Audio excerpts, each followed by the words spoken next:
प्रिय विद्यार्थियों, सुप्रभातम। विद्यार्थियों, अन्नम भट्ट विरचित तर्क संग्रह के अंतर्गत गुण प्रकरण के अंतर्गत 2 गुणों का अध्ययन हमने पूर्व कक्षा में कर लिया था।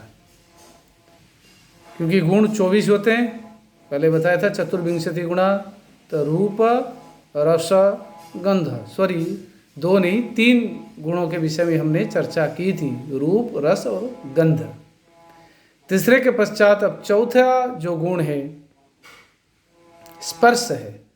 स्पर्श का लक्षण और स्पर्श के भेद, इस पर आचार्य अन्नम भट्ट ने जो कारिका निरूपित की है वह इस प्रकार है।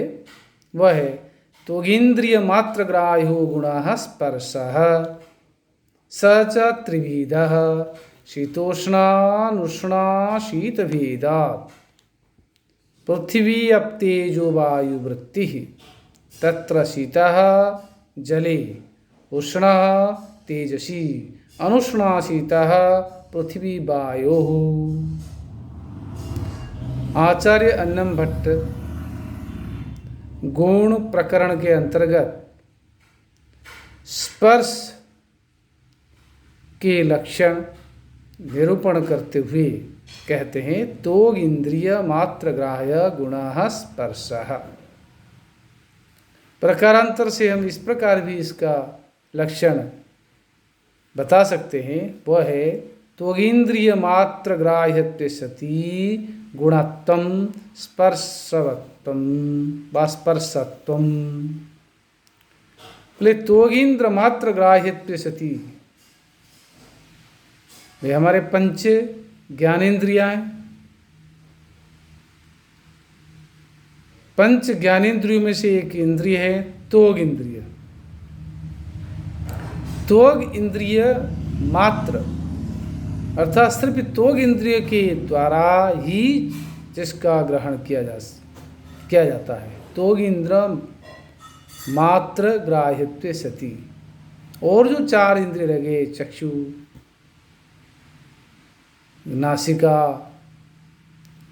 श्रोत्र, जीवा, ये जो है इन इंद्रियों के द्वारा जिसका ग्रहण नहीं किया जाता, सिर्फ त्वग इंद्रियों के द्वारा जिसका ग्रहण होगा, चाहे श्रोत्र आ जाए, चाहे चक्षु आ जाए, चाहे नासिका आ जाए, ठीक है, उनके द्वारा जिसका ग्रहण नहीं होगा, सिर्फ त्वग इंद्रियों के द्वारा जिसका ग्रहण होगा। त्वग इंद्र मात्र ग्राह्यत्वे सति होते हुए व केवल त्वग इंद्रिय के द्वारा ग्रहण किए जाने पर गुणत्वम, लेकिन वो गुण कहलाएगा। और भी गुण है, स्पर्श को छोड़कर और भी गुण है, लेकिन वो और इंद्रियों से भी ग्राह्य हो जाते हैं। परंतु स्पर्श जो है गुण है वो सिर्फ त्वग इंद्रिय के द्वारा ही ग्रहण करने योग्य है। इसलिए कह रहे हैं त्वग इंद्रिय मात्र ग्राह्यत्वे सति गुणत्वम स्पर्शत्वम, तो उसको स्पर्श कहेंगे। इसलिए कहा गया त्वग इंद्रिय मात्र ग्राह्य गुणः स्पर्श। सिर्फ त्वग इंद्रिय के द्वारा ग्रहण करने योग्य जो स्पर्श है, गुण है, वो है स्पर्श है। स च त्रिविधा, और ये स्पर्श 3 प्रकार का होता है। कौन कौन? न शीतः, उष्णः, अनुष्णा शीतश्च। शीतलता, ठंडापन जिसमें है, जो ठंडा लग रहा हो, जिस स्पर्श से हमें शीतलता का अनुभव हो रहा हो, वो शीतल स्पर्श है, शीत स्पर्श है। और उष्ण, जिसके स्पर्श से हमें उष्णता का अनुभव होगा, उष्ण स्पर्श। और अनुष्णाशीतः मीन्स जिस द्रव्य के ग्रहण से हमें न ज़्यादा ठंडा न ज़्यादा गर्म, न उष्णता अतिशयता का, न शीतता अतिशयता का ग्रहण हो। तो ज़्यादा ठंडा नहीं हो, ज़्यादा गर्म नहीं हो, वो अनुष्णासित कहता है। तो इस प्रकार 3 भेद होते हैं स्पर्श के। और स्पर्श क्या है? न एक विषय है कि रूप, रस, गंध, स्पर्श, शब्द, 5 तन्मात्राएं, 5 विषय हैं। इन 5 विषयों में से जो स्पर्श विषय है, उस स्पर्श विषय का ग्रहण सिर्फ किससे होता है? त्वग इंद्रिय से होता है। इसलिए कहा जाता है कि त्वग इंद्रिय मात्र गायत्री स्फुति स्पर्शवत्वं गुणत्वं स्पर्शत्वं। तो ये जो स्पर्श है, ये स्पर्श नामक जो गुण है, कितने द्रव्यों में रहता है? ना पृथ्वी, अब तेज, वायु, 4 द्रव्यों में इसकी सत्ता रहती है। पर 4 द्रव्यों के माध्यम से स्पर्श का अनुभव व प्रत्यक्ष किया जाता है। ये 4 द्रव्य कौन कौन है? 9 द्रव्यों में से 4 द्रव्य ऐसे हैं जिनमें स्पर्श की स्पर्शवत्ता या स्पर्श की प्रत्यक्षवत्ता होती है। प्लस पृथ्वी, अब तेजो, वायु, आकाश, वृत्ति ही। पृथ्वी का भी त्वग इंद्र के द्वारा स्पर्श किया जा सकता है, और तेज माने अग्नि तत्व का भी स्पर्श इंद्रिय के द्वारा ग्रहण किया जा सकता है, त्वग इंद्रिय के द्वारा। और वायु का भी त्वग इंद्रिय के द्वारा ग्रहण किया जाएगा, अर्थात स्पर्श का प्रत्यक्ष होगा। और इसी प्रकार पृथ्वी, अब माने पानी, जल में भी स्पर्श की प्रत्यक्षवत्ता है। जल का भी प्रत्यक्ष किया जाता है, किसके द्वारा? त्वग इंद्रिय के द्वारा। क्योंकि स्पर्श तन्मात्रा के माध्यम से, प्रत्यक्ष का मतलब नहीं केवल आंखों में देखना। 5 हमारे जो ज्ञान इंद्रियां हैं, 5 ज्ञान इंद्रियों में से किसी एक इंद्रिय के द्वारा ग्रहण किया जा सकता है। 5 कौन कौन है? श्रोत्र, त्वक, चक्षु और जिह्वा, घ्राण इंद्रिय, नासिका। तो 5 इंद्रियों के द्वारा, अपने अपने इंद्रियों के द्वारा जब उस विषय का ग्रहण किया जाता है, 5 तन्मात्राओं का, रूप, रस, गंध, स्पर्श, शब्द, तब वो प्रत्यक्ष होता है। तो स्पर्श का जो ग्रहण है तो इंद्रिय के द्वारा होता है। और ये जो 3 प्रकार का स्पर्श है, किस द्रव्य में कौन सा स्पर्श होता है? पहले शीत नामक जो स्पर्श है वह तत्र शीतः जले, पानी में है। पानी शीतल होता है, जल शीतल होता है। तो उस जल का जब त्वग इंद्रिय के द्वारा प्रत्यक्ष किया जाता है, अर्थात उसका स्पर्श का अनुभव किया जाता है, तब वो हमें शीतल लगता है, पानी ठंडा होता है। कि तो आपको कि पानी कभी कभी गर्म होता है, लेकिन पानी का जो धर्म है, जल का धर्म है शीतलता। अगर उष्णता है वो अग्नि तत्व के कारण, जैसे गर्मी में धूप में आप रख देंगे, बहुत देर टेम्परेचर बढ़ जाएगा, ताप बढ़ेगा तो पानी गर्म हो जाएगा सूर्य के संपर्क से, लेकिन नॉर्मली वो शीतल है। पानी को हम गैस पर रख देंगे, चूल्हे पर रख देंगे, व गीजर चालू कर देंगे तो गर्म हो जाएगा। कि वो तो आर्टिफिशियली व कृत्रिम तरीके से आपने उसको गर्म किया है, चाहे कृत्रिम तरीके से हो, प्राकृतिक तरीके से हो, माने अग्नि तत्व की, तेज तत्व की, तेज द्रव्य की संपर्क के कारण वो गर्म हो गया, परंतु स्वयं उसका जो स्वधर्म है वो क्या है? शीतलता है। तत्र शीतः जले। और उष्णः तेजसी, अग्नि में कौन सा है? तेज तत्व, उष्णता है। अग्नि को ठंडा नहीं कर सकते, वो किसी के कारण शीतल नहीं होता। अग्नि तो गर्म रहता है, जहाँ जहाँ अग्नि रहेगा वहाँ उष्णता रहेगी। अगर उष्णता नहीं है तो फिर अग्नि भी नहीं है। तो इसलिए उष्ण तेजसी, उष्णता तेज तत्व में, तेज द्रव्य में। और अनुष्णा शीतः पृथ्वी वायो, न ज़्यादा ठंडा न ज़्यादा गर्म, ये किसी में? पृथ्वी में, वायु में। धरती जो है पृथ्वी तत्व सारा, पेड़ पौधे पहाड़ पर्वत, ये मिट्टी, ये सारा सारा शरीर जो है हमारा पृथ्वी है। और वायु, ये न ज़्यादा ठंडा न ज़्यादा गर्म, इसको अनुष्णा शीतः कहते हैं।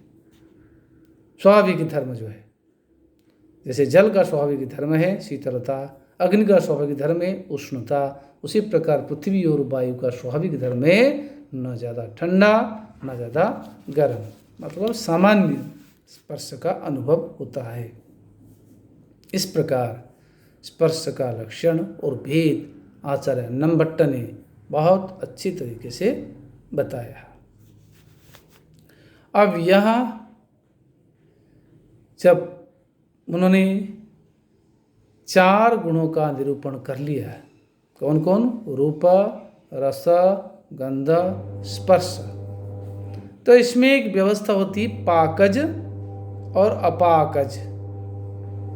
पाकज माने परिणतिजन्य, अपाकज जो अपरिणतिजन्य, माने जो किसी प्रकार संपर्क में परिणति नहीं होता है, नहीं होती है, परंतु ऐसे ही सामान्य रूप से जो रहता है, इसमें परिणाम जन्य अपरिणाम जन्य, पाकजत्व अपाकजत्व की व्यवस्था का निरूपण करते हुए आचार्य अन्नमभट्ट कहते हैं एते ये 4 गुणाः निरूपिताः रूपरसगन्धस्पर्शाः एतेषां 4 गुणानां पाकजत्वम् अपाकजगत्वं च इति व्यवस्थाद्वयं निरूप्यते आचार्येण अन्नमभट्टेन।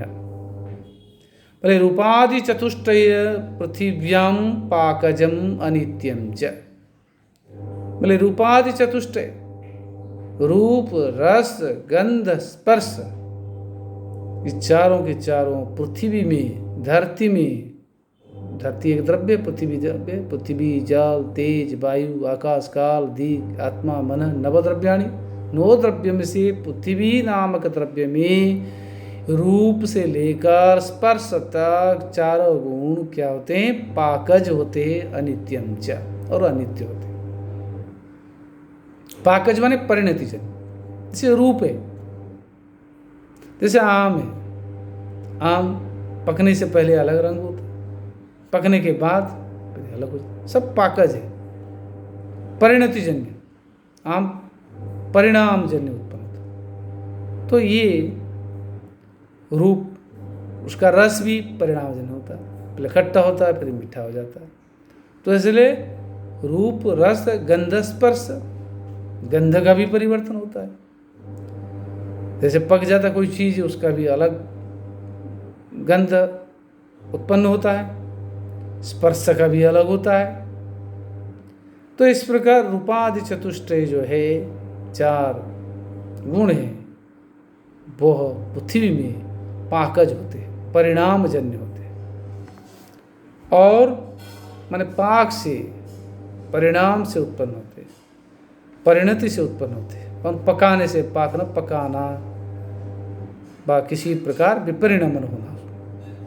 और अन्यत्र, और हाँ पाकजम अनित्यम च, और अनित्य होते माने नित्य नहीं होते, ये नष्ट होने। रूपादि चतुष्टय जो है गुण, वह जब पृथ्वी में क्या होते हैं? पाकज होते हैं, और अनित्य भी होते हैं, नित्य भी नहीं होते।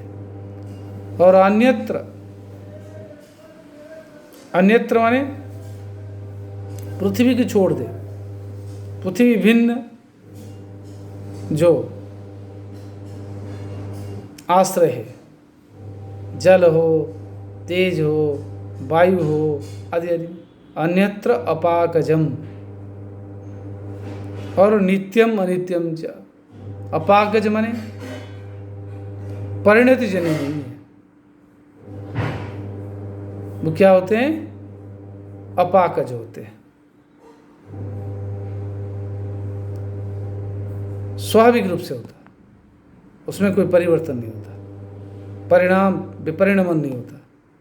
और नित्य अनित्य दो व्यवस्था है। यहाँ तो अनित्य था क्योंकि परिणामजन्य होने से अनित्य हुआ, और ये परिणामजन्य न होने की वजह से नित्य अनित्य दो व्यवस्था है। नित्यगतम नित्यम, अनित्यगतम अनित्यम। नित्य पदार्थ विवाह नित्य द्रव्य में रहने वाला रूपादि चतुष्टय जो है गुण, वो क्या होगा? नित्य कहलाएगा। और अनित्य, जैसे नित्य वाला परमाणु, परमाणु नित्य है तो वहाँ नित्य रहेगा। और अनित्य द्विअणुक त्रिअणुक चतुर्णुक, तो उसमें अनित्य तत्व के रूप में रहेगा, मान कार्य रूप हो गया। नित्य परमाणु आदि रूप में रूप आदि नित्य होते हैं, अनित्य कार्य रूप, द्विअणुक त्रिअणुक चतुर्णुक आदि सब कार्य रूप, तो उसमें क्या होते? अनित्य भी होते हैं। इस प्रकार नित्य अनित्य की व्यवस्था है। विद्यार्थियों, आज हम यहीं रहते हैं, क्योंकि इसके आगे फिर हम संख्या जो गुण है उसको पढ़ेंगे। आज हमने स्पर्श नामक जो गुण उसका विवेचन पढ़ा है, आगे संख्या का अगली कक्षा में पढ़ेंगे। धन्यवाद।